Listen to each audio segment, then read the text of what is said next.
Hi friends, இன்றைக்கி வந்து பூண்டு குழம்பு தான் செய்ய போகிறேன். அதுக்கு வந்து ஒரு வாணலில் வந்து கடுகு, ஜீரகம், வெந்தயம், சோம்பு, மிளகு எல்லாம் ஒரு ஸ்பூன் எடுத்துக்கிட்டேன். அது வாணலில் போட்டு பொன்னிறமாக வறுத்து எடுத்துக்கிட்டேன். அதுக்கப்புறமா அந்த வாணலே ஒரு 5 ஸ்பூன் எண்ணெய் விட்டுக்கிட்டேன். இந்த குழம்புக்கு எண்ணெய் கொஞ்சம் அதிகமாக இருந்தால் தான் குழம்பு டேஸ்ட்டாக இருக்கும்.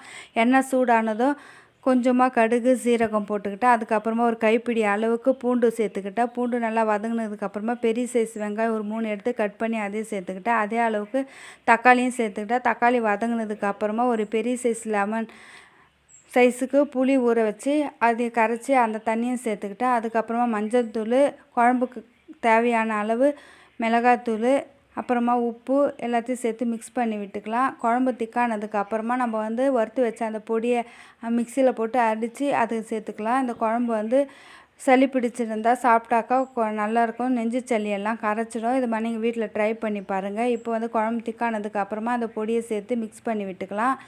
அதுக்கப்புறமா கருவேப்பிலை போட்டு இறக்குனோம்னா டேஸ்ட்டான பூண்டு குழம்பு ரெடி ஆகிடும். நீங்கள் வீட்டில் ட்ரை பண்ணி பாருங்கள், டேஸ்ட்டாக இருக்கும். தேங்க்யூ ஃபார் வாட்சிங். தேங்க்யூ.